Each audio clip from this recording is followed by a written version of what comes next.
Good morning, students. Welcome to your social science class. Well, students, we are doing the chapter Understanding Secularism, right?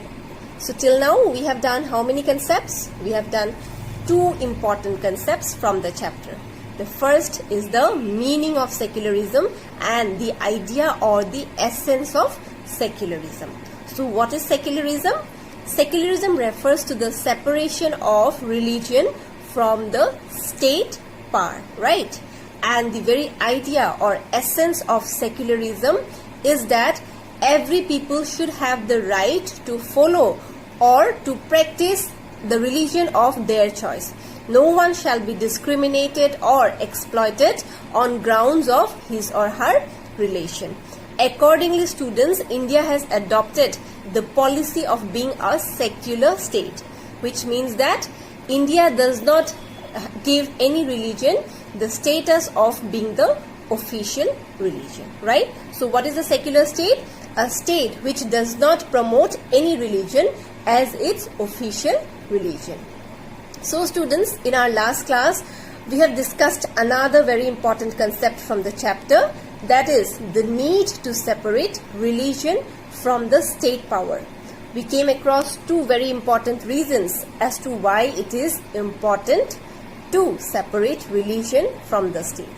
The first important reason is to prevent the tyranny or the domination of the majority religious group over the minority religious groups. Students, if one religion is given the official status of being the official religion, what will happen? The people belonging to that particular religion, they will misuse their power. They will start dominating or discriminating the other religious groups. So this will lead to what? This will lead to the violation of one of the very important fundamental rights, that is the right to freedom of religion. So in order to protect this fundamental rights of the people, it is very important that the power of the state should be separated from religion. Another important reason as to why we need to separate state from religion is because every people should have the freedom to exit from their religion, to embrace or to follow another religion, or to interpret religious views differently according to their own point of view. If students, one religion is given the official status, it will become very difficult for people to exit from their religion, or it will become very difficult for people to embrace another religion. Also students, it will become very difficult for the people to interpret religious values according to their own perspective, because then the majority religious group might prevent the other people from doing so, right? So in order to avoid this kind of situations, in order to protect the fundamental rights of the people, it is very much essential to separate religion from the state power. So students, this is what we discussed in our last class. Today we are going to discuss the another next topic from this chapter. So let's find out what this topic is, okay? Well students, our today's topic of discussion is what is Indian secularism? That is, what secularism is from the Indian perspective. So students, the learning objectives of this topic is to understand the objectives of secularism. So students, the first thing that is why we need to understand Indian secularism is to understand the various objectives of secularism, right? There are various purposes or there are various motives behind this concept or behind this idea of secularism. So it is very important for us to know about the various objectives or the various purposes of secularism. Also students, just having the knowledge about the various objectives of secularism is not enough. We should also know about how the government ensures that the various objectives or the various purposes of secularism are being realized.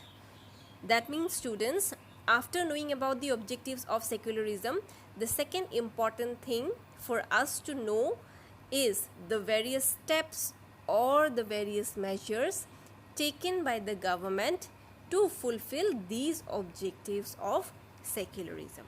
So students, in our today's class, at the very beginning, we shall be discussing about the objectives of secularism, which will then help us to understand the various steps or strategies adopted by the government to help fulfill these objectives.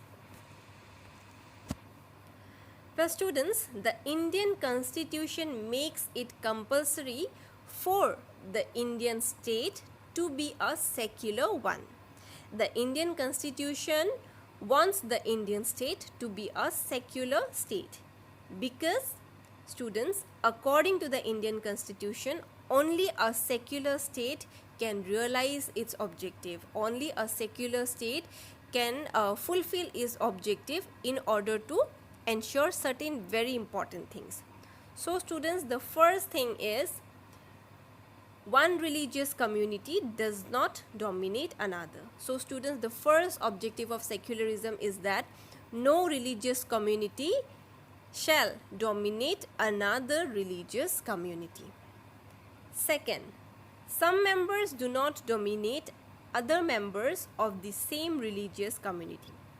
So, students, the second point reflects upon the idea that no members of a religious community shall dominate the members belonging to this same community. So, students, from the first and the second point, we can see two types of domination. The first point highlights the domination of one religious community over another religious community, while the second point highlights or reflects the domination of the members of one religious community over the members of the same religious community. So, sometimes the domination can take place among two different religious groups, and sometimes it may also take place among the members of the same religious group. But students, it doesn't matter what kind of domination it is. The Indian Constitution points out that no kind of domination, no such domination should ever take place. Okay. The third objective is that the state does not enforce any particular religion nor take away the religious freedom of individuals. So, students, the third point lays emphasis on the fact that the Indian state should not impose or should not enforce any particular religion over its citizens. Also, students, it shall not take away from the citizens the freedom to choose their religion. Okay. Accordingly, students, this means that the state shall not force any citizen to follow any particular religion. Also, at the same time, the state shall not take away from a person his right to choose a religion according to his choice. So, students, these are the threefold objectives of Indian secularism. And students, in order to fulfill these objectives, there are various strategies or various measures which are taken by the Indian government. So, first, it uses a strategy of distancing itself from religion. So, students, the first strategy adopted by the Indian state or by the government in that regard is it makes sure that it always keeps a distance from various kinds of religious activities. The government makes sure that it does not get involved in the religious activities of any particular religion, right? The Indian state, students, is not ruled by a religious group. We all know that we are ruled by political groups but not religious groups. And students, nor does it support any one religion. Also, students, the Indian state ensures that it does not support any particular religion.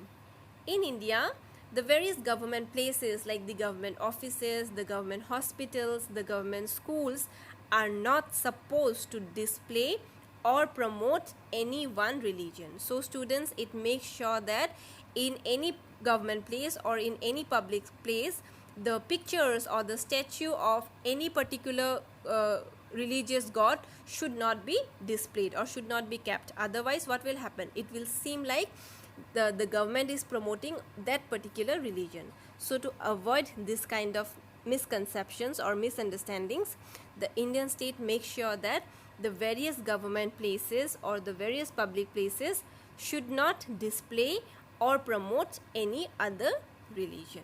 Okay, students? So, these are the various objectives that are taken by the Indian constitution, these are the various objectives of Indian secularism.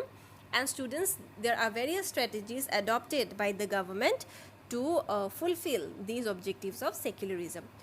So students, I want all of you to go through some of the examples which are given in your textbook in page number 22, 23 and some part of 24.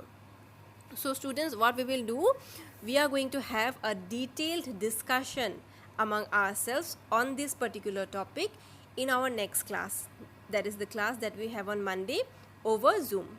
That means we are going to have an interactive session over Zoom on this particular topic.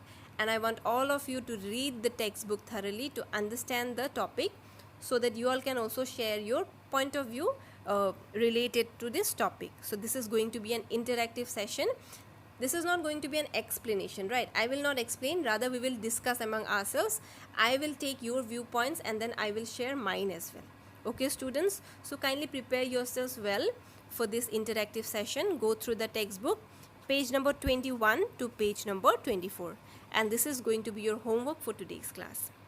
So students, there is one classwork as well which you all are supposed to do now within the class time period, and you need to show it to me before the second period, that is before 9:15 a.m.